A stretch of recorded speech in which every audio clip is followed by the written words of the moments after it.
Oppenheimer presenta. Llega a usted por cortesía de Banco Falabella. Hablamos mirándote a los ojos. Estudia en Argentina. Con estándares internacionales. Residencia universitaria. Aranceles a tu alcance. UADE, una gran universidad. Arcos Dorados.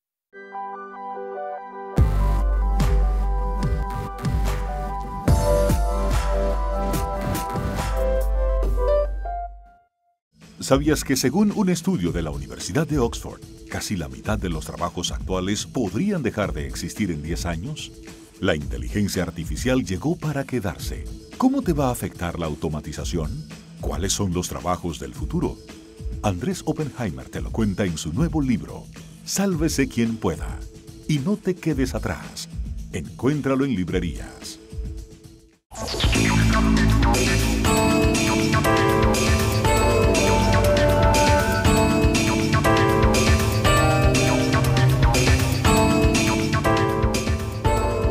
Hola, ¿qué tal? ¿Cómo les va? Soy Andrés Oppenheimer. Gracias por estar con nosotros. Ya va más de un año desde la elección del presidente de México, Andrés Manuel López Obrador, el primer presidente de izquierda en México en muchas décadas. Y para bien o para mal, ya hay cambios mayúsculos en la política exterior de su país. López Obrador invitó a su toma de posesión al presidente de Venezuela, Nicolás Maduro, y se declaró neutral sobre la crisis de Venezuela después de que el anterior gobierno de México había firmado una declaración junto con las democracias más grandes de América Latina, declarando a Maduro un presidente ilegítimo. Y más allá de eso, López Obrador prometió desde su campaña que le daría mucho más prioridad a los problemas internos de México que a la política externa. A diferencia de sus predecesores, no hizo un solo viaje al exterior en el año desde que fue electo. Y es el primer presidente en la historia reciente de México que no asistió a la cumbre del G20, el selecto grupo de los líderes de las 20 economías más grandes del mundo. En lugar de ir a la reciente cumbre del G20 en Osaka, en Japón, a la cual asistieron el presidente Trump, los presidentes de China, de Rusia, de Alemania, varias otras potencias mundiales, López Obrador mandó a su secretario de Relaciones Exteriores en su lugar. Y ahora, el partido político de López Obrador, Morena, está planteando cerrar las oficinas comerciales de México en Estados Unidos, en Japón, en China, para ahorrar dinero que podría ser destinado a los pobres. Entonces, la gran pregunta es si México se está aislando del resto del mundo. ¿Le conviene a México perder oportunidades como la de reunirse de tú a tú con los líderes mundiales, los presidentes de las principales potencias del mundo? ¿Le conviene cerrar sus oficinas comerciales en los principales mercados del mundo? ¿O son medidas populistas para el aplauso de la tribuna, pero que pueden frenar el crecimiento de las exportaciones y costarle muy, pero muy caro a México a mediano y largo plazo? Hoy vamos a analizar todo esto con el expresidente mexicano Felipe Calderón, que se ha convertido en uno de los principales críticos del gobierno de López Obrador. Le vamos a preguntar sobre los cambios en la política exterior de México, sobre Venezuela, sobre los recientes acuerdos migratorios del gobierno de López Obrador con el presidente Trump, sobre la economía de México y varios otros temas. Y vamos a contrastar lo que nos diga el expresidente Calderón con un hombre muy cercano al presidente López Obrador, el presidente de la Comisión de Relaciones Exteriores del Senado de México, Héctor Vasconcelos. Es uno de los fundadores del partido oficialista Morena. Le vamos a preguntar también sobre la renuncia del exsecretario de Hacienda de México, Carlos Ursúa, que sacudió al país hace muy pocos días. Bueno, empecemos con la entrevista que le hicimos hace pocas horas al expresidente Felipe Calderón. Veamos.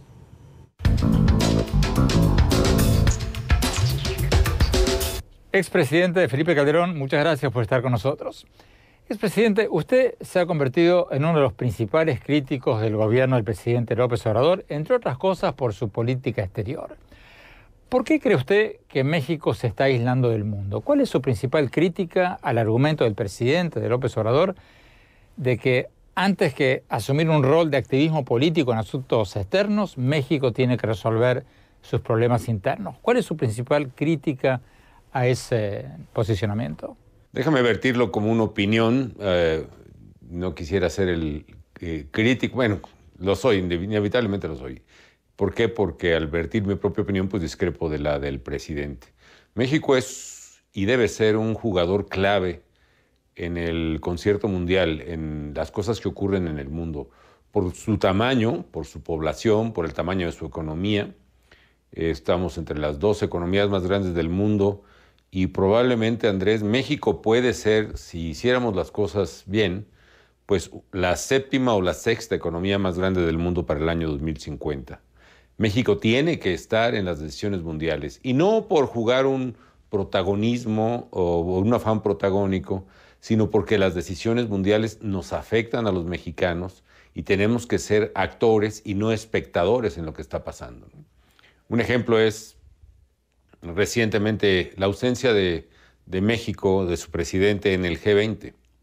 Bueno, el G20 se están discutiendo, o se han venido discutiendo desde la crisis de 2008-2009, los temas más importantes, y de hecho esa crisis pudo aliviarse más rápidamente por el grado de concertación y de comunicación que el G20 generó.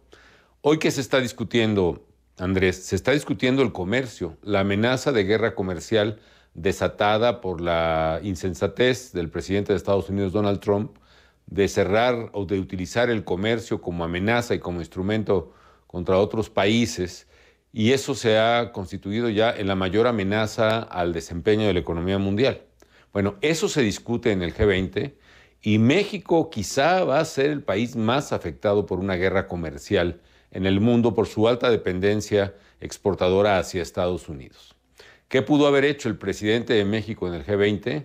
En primer lugar, vertir su opinión y su presencia precisamente donde están los líderes del mundo que representan al 85% del Producto Interno Bruto Mundial, que representan al 75% del comercio mundial, a las 2/3 partes de la humanidad, en fin, dar la voz de México, generar ahí un consenso, con la excepción de Donald Trump, desde luego, pero generar un consenso que hubiera presionado a Estados Unidos internacionalmente, un consenso a favor del comercio libre y en contra de la guerra tarifaria de Donald Trump, e incluso algunos gestos, Andrés, por ejemplo, el solo hecho que el presidente de México se hubiera reunido en privado, en una bilateral con el presidente de China, hubiera sido un elemento de negociación poderosísimo para México frente a Donald Trump.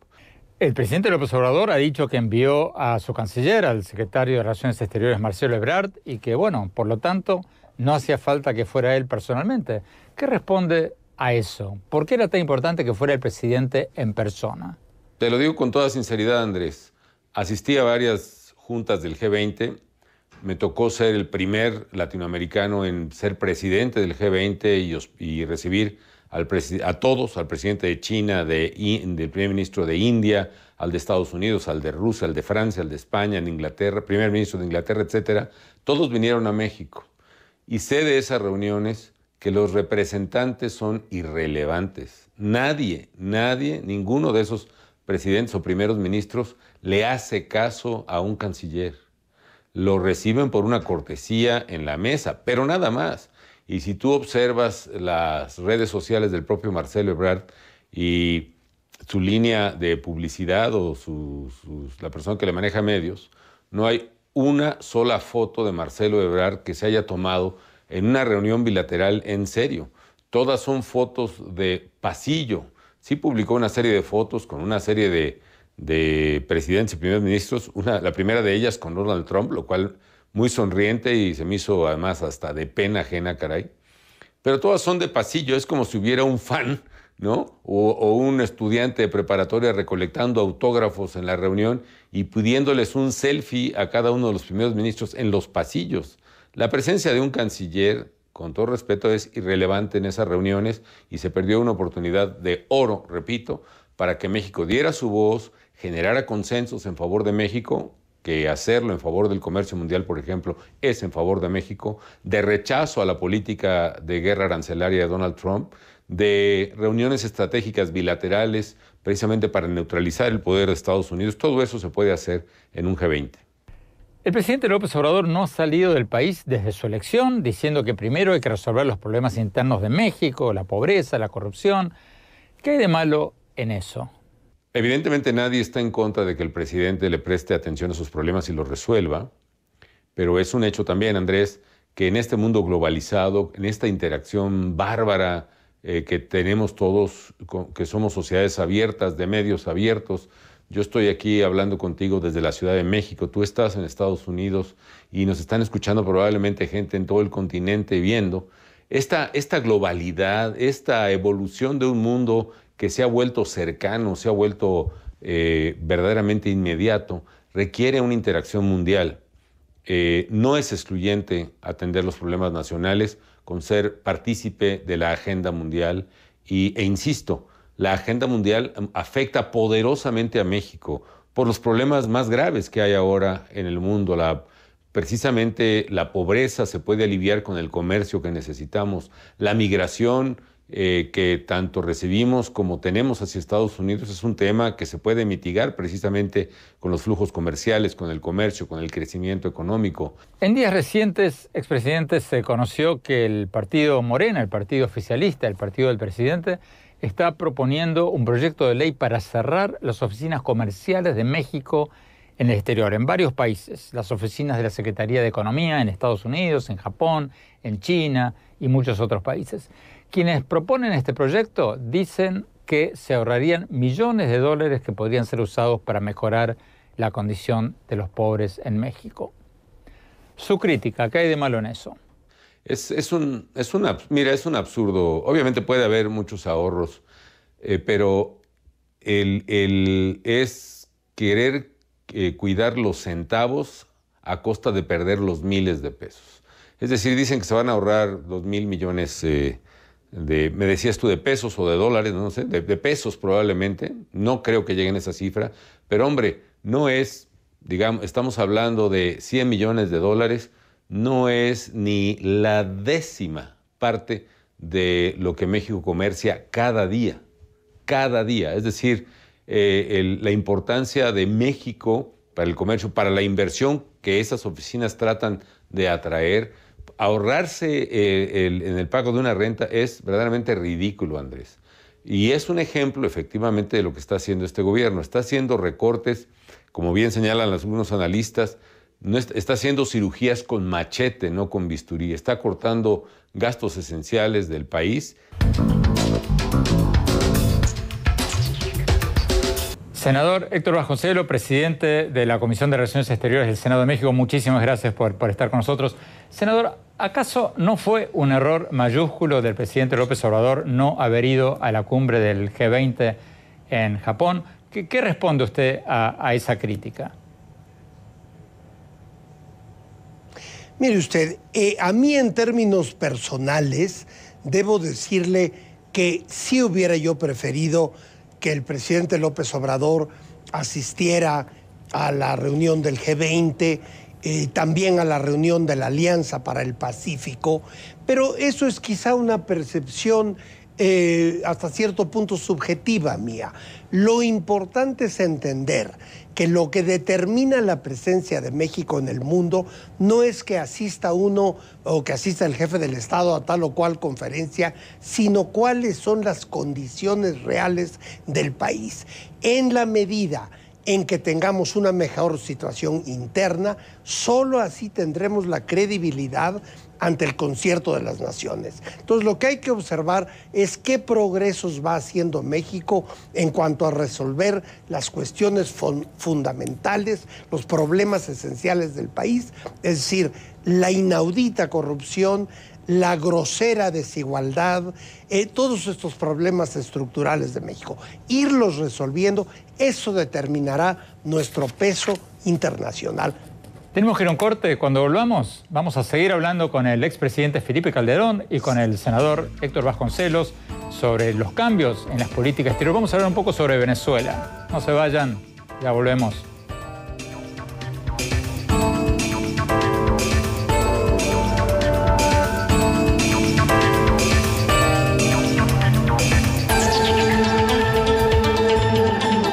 Cuando cambias tus CMR puntos, cambias de aire, de aroma, de estilo.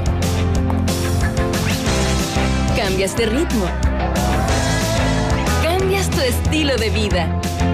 Cuando cambias tus CMR puntos, tú también cambias. Aprovecha tus puntos y cambia lo que quieras. CMR puntos. Cambio lo que quiero.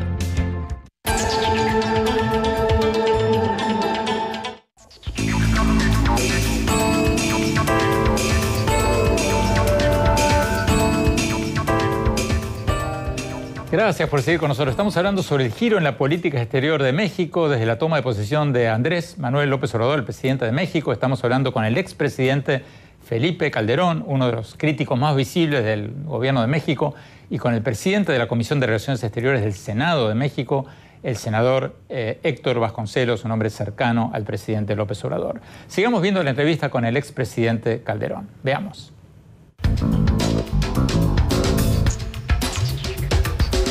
Expresidente Calderón, hablemos un poco de Venezuela. México era hasta hace poco un miembro muy activo del Grupo de Lima, este grupo de 14 países latinoamericanos que había tildado al presidente Maduro de un presidente ilegítimo y que ha reconocido al presidente de la Asamblea Nacional de Venezuela, Juan Guaidó, como el presidente encargado de Venezuela.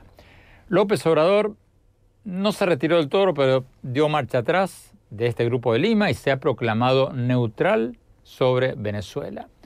¿Cómo califica usted la postura de López Obrador sobre Venezuela? ¿Está apoyándolo a Maduro o simplemente se mantiene al margen, es sincero en su neutralidad y se está concentrando en la política interna porque no le interesa mucho lo de Venezuela? Ese es el pretexto, la política interna, pero la verdad, mantenerse al margen en una situación como la venezolana significa estar en favor de Nicolás Maduro y de su dictadura definitivamente.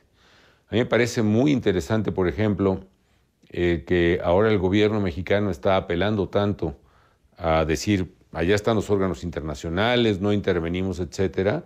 Hay una intervención muy clara. Bueno, por ejemplo, un dictamen, un informe de Michelle Bachelet de Naciones Unidas, de la Comisión de Derechos Humanos, demoledor acerca de la situación que están sufriendo los venezolanos. Y ya México no puede alegar la neutralidad para desacatar o cerrar los ojos hacia esa tragedia que está ocurriendo en Venezuela.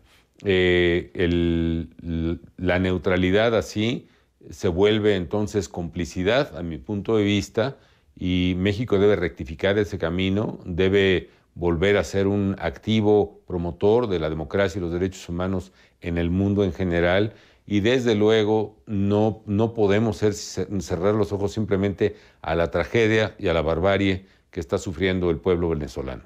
¿Usted cree que el informe de la alta comisionada de Derechos Humanos de las Naciones Unidas, de Michelle Bachelet, la expresidenta de Chile, va a llevar al presidente López Obrador a reconsiderar su postura sobre Venezuela?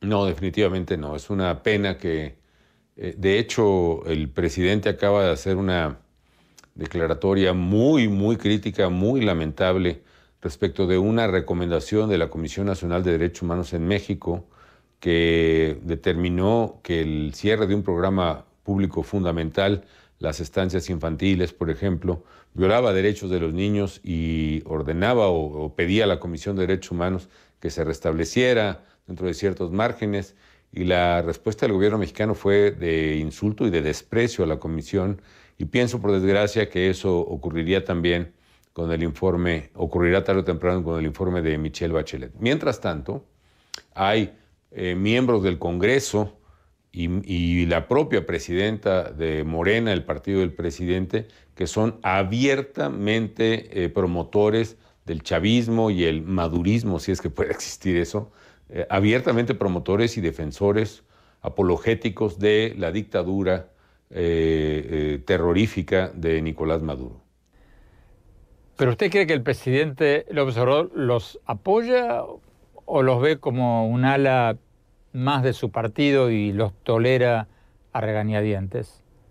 Él declaró en su campaña su admiración por personajes como Fidel Castro y desde luego la manera en que se condujo hacia el propio Hugo Chávez en su tiempo. De tal manera, yo creo que él simpatiza perfectamente con los gobiernos. En general, con los países que se declaran o se proclaman socialistas, particularmente en este estilo latinoamericano tan ineficiente del socialismo nuestro. Entonces yo tengo la intuición de que él realmente simpatiza en su fuero interno con el gobierno y el régimen venezolano.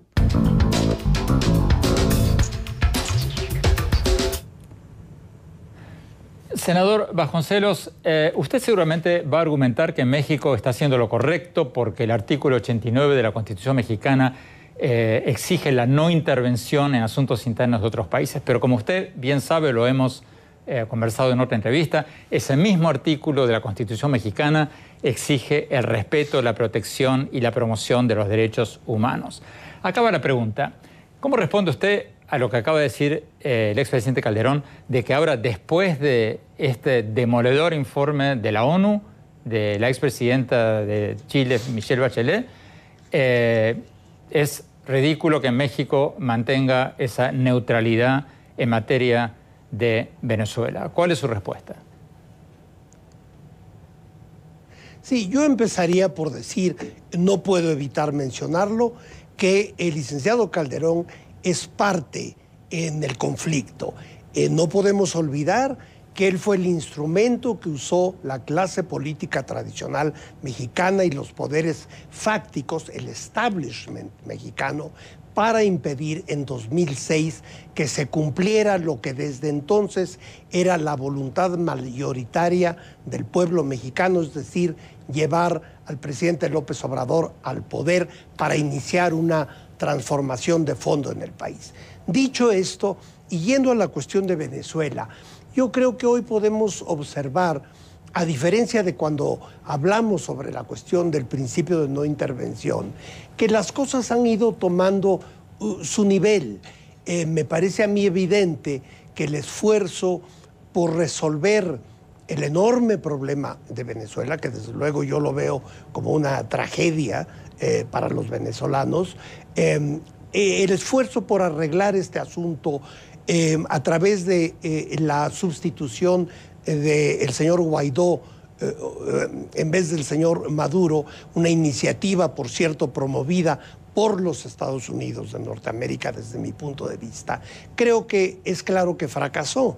Las cosas han estado tomando su nivel, subsiste el enorme problema de qué va a pasar en el futuro con Venezuela, y ahí lo más terrible de todo es que persiste el malestar de la población venezolana y la polarización entre las diversas fuerzas políticas. Sin embargo, creo yo que hoy podemos ya ver que si México se hubiese comprometido, como lo hicieron otros países latinoamericanos, con la opción de Guaidó, pues tampoco hubiera llevado a ninguna solución del problema.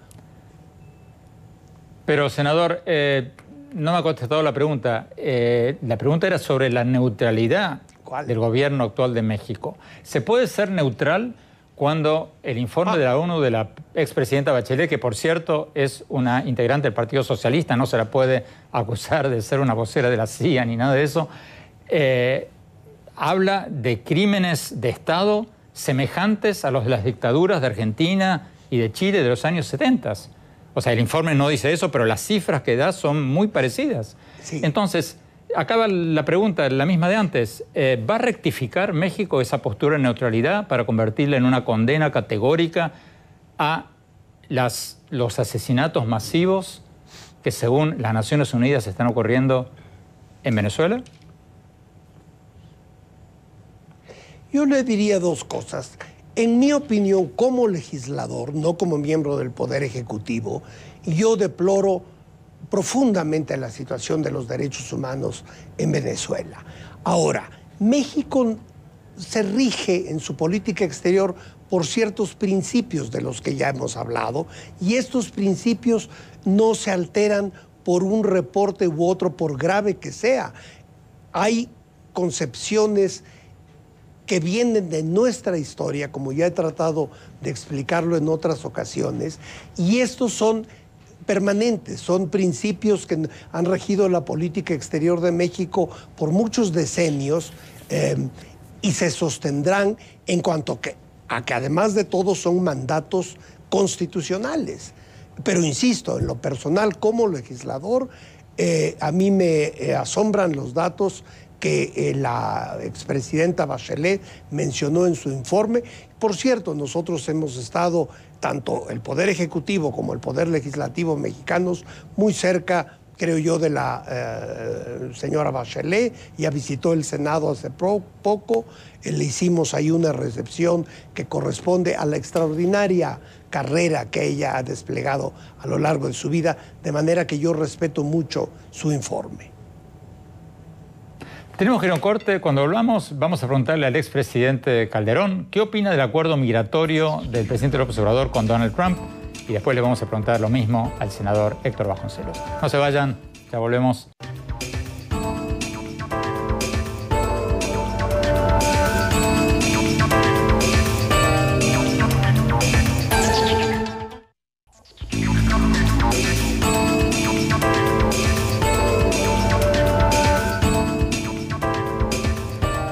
Gracias por seguir con nosotros. Estamos hablando sobre la nueva política exterior de México bajo el presidente López Obrador, el primer presidente de izquierda en México en varias décadas.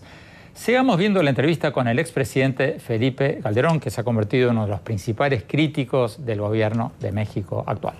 Sigamos viendo la entrevista.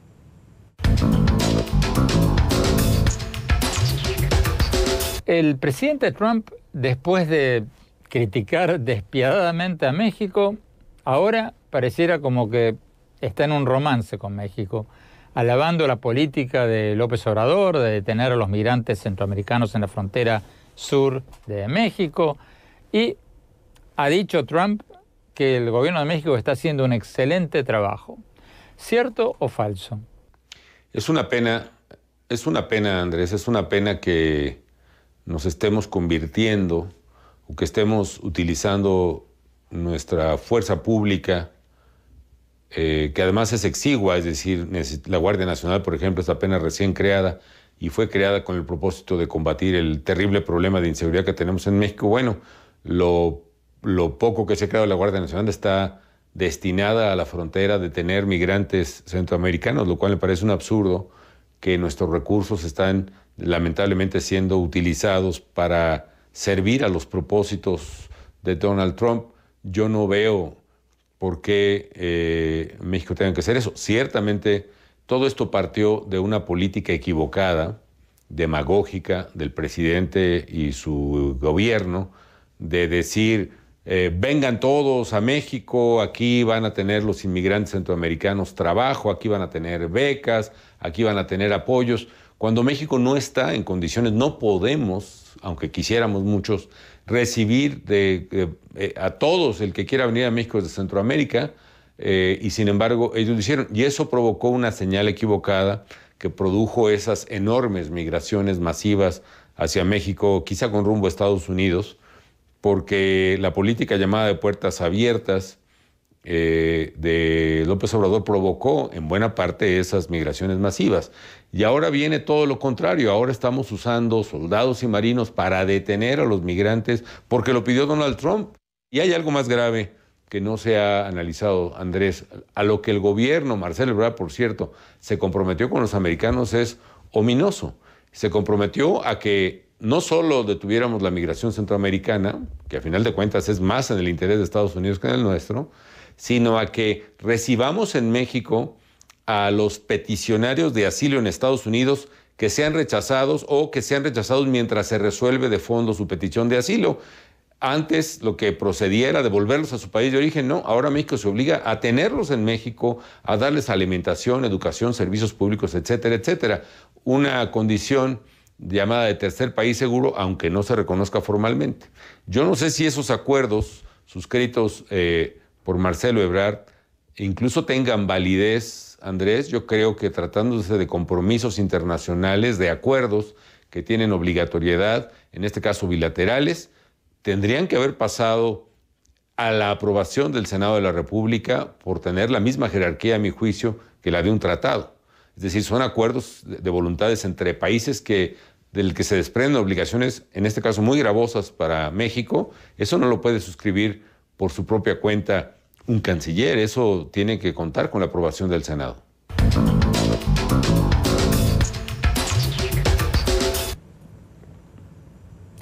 Senador Héctor Vasconcelos, usted lo acaba de escuchar, el expresidente Calderón dice que el acuerdo del canciller de México con Trump, con el gobierno de Trump sobre los migrantes centroamericanos, tendría que haber contado con la aprobación del Senado de México.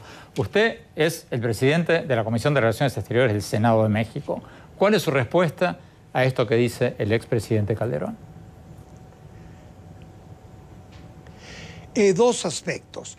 En primer lugar, el secretario Ebrard sí compareció ante el Senado de la República hace unas semanas y ahí encontró algunos cuestionamientos, pero en términos generales contó con el apoyo del Pleno del Senado. Incluso se estableció un grupo de trabajo de legisladores mexicanos para apoyar las gestiones del secretario Ebrard en los próximos meses, en lo que venga en negociaciones futuras. Ahora bien, yo creo que para juzgar lo que ocurrió con ese acuerdo del 7 de junio pasado, hay que situarse en cuál era la situación en ese momento. El presidente Trump había amenazado con imponer aranceles del 5% inicialmente, nada menos que a todas las exportaciones mexicanas hacia los Estados Unidos. Esto yo estoy convencido de que hubiera podido iniciar una crisis económica muy profunda en México, no solo por los aranceles per se, sino por las consecuencias incluso psicológicas de un enfrentamiento con los Estados Unidos. Y yo creo que esa crisis pudo haber afectado al sexenio entero, que quizá es lo que desean partes interesadas en este asunto como el expresidente Calderón. Pero volviendo al tema del acuerdo que se hizo el 7 de junio con Washington.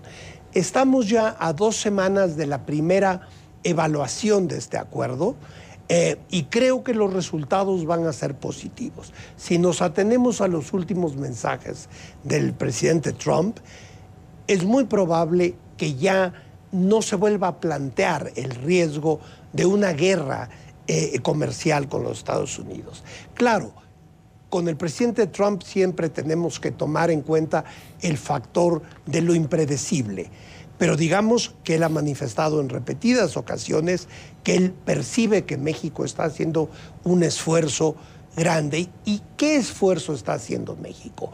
No se vayan, ya volvemos.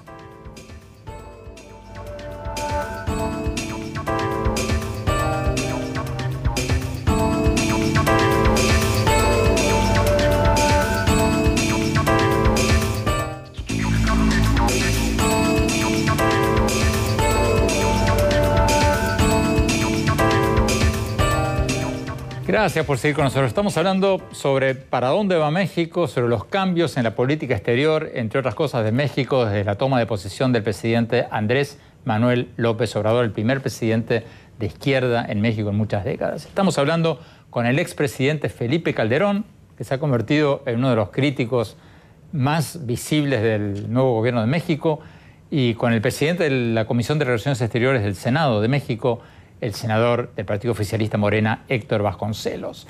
Sigamos viendo la entrevista con el expresidente Calderón.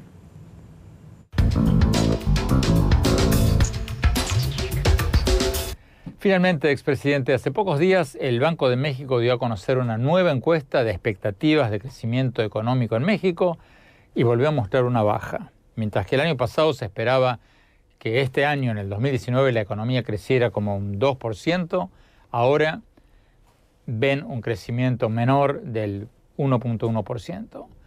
¿Usted ve una caída mayor a la que se espera ahora de la economía mexicana o no? Pueden estar peor las cosas en términos económicos si el gobierno no rectifica, Andrés. Efectivamente, cuando logramos superar la crisis económica de 2009, el país estaba creciendo a tasas arriba del 4,5%. En 2010 crecimos 5,5%. Luego el gobierno del presidente López Obrador prometió que creceríamos al 4%. Luego ya ajustaron y que creceríamos al 2%, como bien dices, y creo que con dificultades vamos a llegar al 1% este año. Pero si el gobierno sigue ahuyentando la inversión, lanzándose todos los días en la mañana contra los inversionistas mexicanos o extranjeros, si sigue llamando a quien discrepa del gobierno como fifís, conservadores, intereses oscuros, mafias, abusivos, etcétera, etcétera, nadie en su sano juicio va a invertir un peso en México y eso evidentemente que va a frenar la economía. Tú sabes que se está hablando a nivel mundial de la posibilidad de una recesión global hacia 2020. Si eso se junta con esta amenaza, con esta falta de certidumbre en México, con esta actitud que está ahuyentando capitales del país, evidentemente que nuestra economía va a estar en serios problemas. Ya el primer trimestre del año ni siquiera crecimiento económico registró. Crecimos, o entre comillas, o la tasa de crecimiento fue menos negativa, menos 0.2%. Alguna vez el presidente le llamó una cifra como esta, a una tasa de menos 0, pero en fin, es una tasa que la economía se está contrayendo. Si eso se prolonga, como sabes, otros 2 trimestres, estaríamos hablando ya de una recesión. ¿Qué vendrá en el segundo trimestre del año? No lo sé, pero tenemos un dato. En algún momento de mi gobierno, y también se repitió con el presidente Peña Nieto, se llegaron a crear cerca de 100,000 empleos por mes formales, es decir, registrados en el Seguro Social.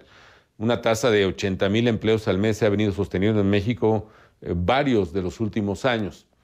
En mayo pasado, el número de empleos creados y registrados en el Seguro Social no fue de 100,000, ni de 80,000, ni de 50,000, fueron 3,000 empleos nuevos solamente en todo el país. A mí me refleja que las cosas están deteriorándose rápidamente y si el gobierno no rectifica algunas decisiones políticas y discursos, las cosas se van a poner mal, desgraciadamente. Tenemos que ir a un corte. Cuando volvamos, seguimos hablando con el presidente de la Comisión de Relaciones Exteriores del Senado de México, Héctor Vasconcelos, y después mi opinión sobre para dónde va México. No se vayan, ya volvemos.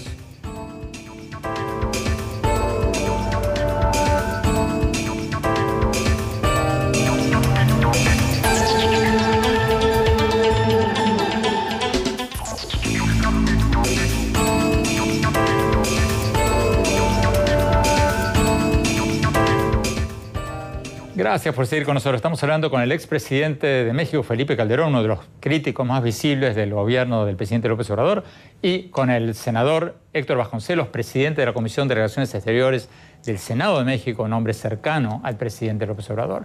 Senador Vasconcelos, en el bloque anterior, el expresidente Calderón nos recordaba que López Obrador dijo en su campaña que la economía mexicana crecería un 4%, a un ritmo del 4% durante su mandato. Y bueno, hace pocos días el Banco de México dio a conocer su estimado de que la economía va a crecer un 1.1% este año.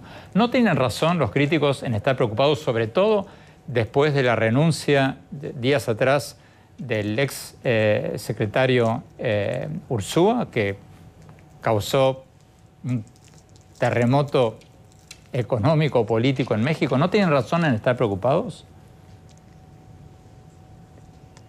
Yo empezaría por decir que el pronóstico de crecimiento al 4%, hasta donde yo recuerdo, no se hizo para el primer año y ciertamente no para los primeros 7 meses de un gobierno presidido por el licenciado López Obrador, sino que es una meta hacia mediados y finales del sexenio. Ahora bien, yo creo que lo que hay que subrayar es que en tan solo 7 meses del gobierno se han dado pasos que contribuyen en el mediano y largo plazo de manera fundamental a la salud de la economía mexicana. Me refiero a que desde el día 1 se inició una guerra frontal contra la corrupción, por ejemplo. Se redujo el costo del gobierno de manera dramática. Se eliminaron todas las canonjías y el dispendio escandaloso que habían venido desarrollando y llevando a cabo, viviendo con ella en los últimos gobiernos mexicanos. Senador Héctor Vasconcelos, muchísimas gracias por estar con nosotros. Tenemos que ir a un corte. Cuando hablamos, mi opinión sobre cómo va el gobierno de México y el futuro de México. No se vayan, ya volvemos.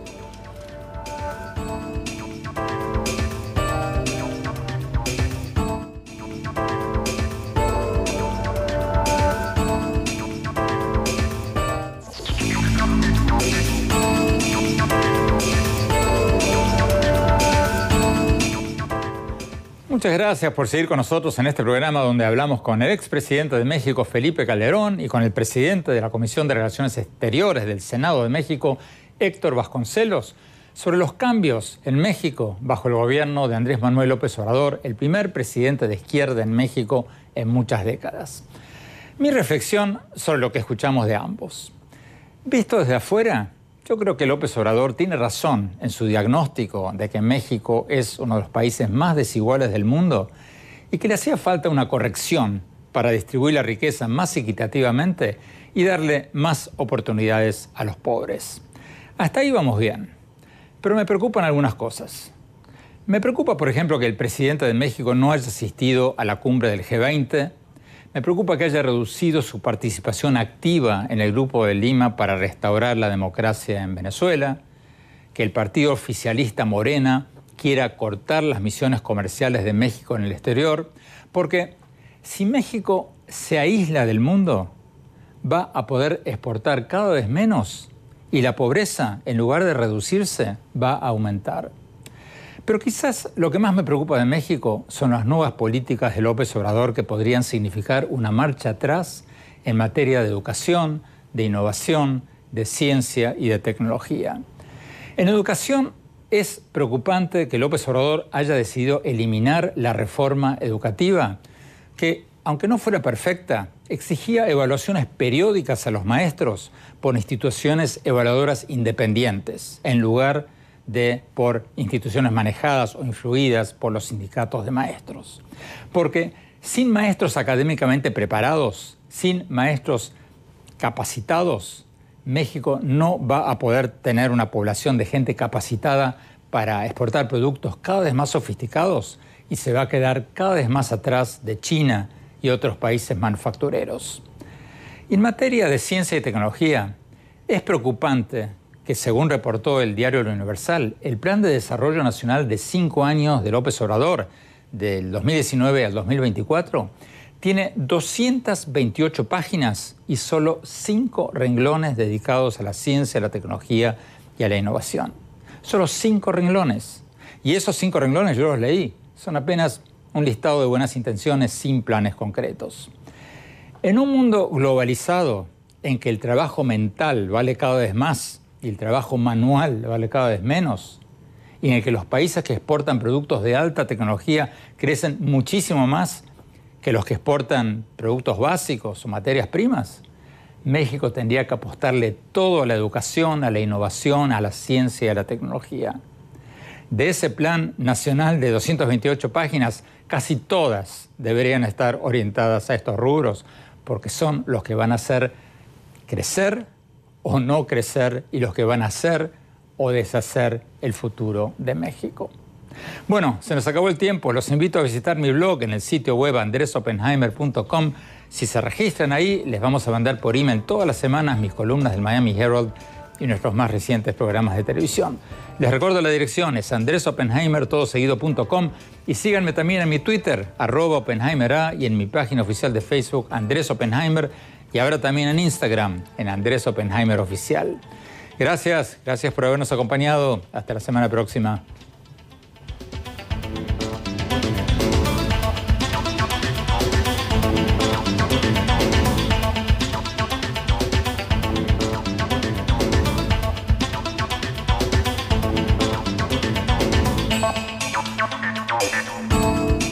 Oppenheimer presenta. Llega a usted por cortesía de Banco Falabella. Hablamos mirándote a los ojos. Estudia en Argentina. Con estándares internacionales. Residencia universitaria. Aranceles a tu alcance. UADE, una gran universidad. Arcos Dorados.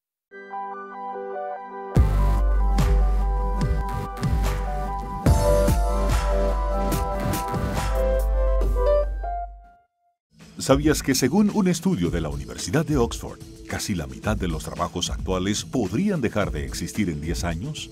La inteligencia artificial llegó para quedarse. ¿Cómo te va a afectar la automatización? ¿Cuáles son los trabajos del futuro?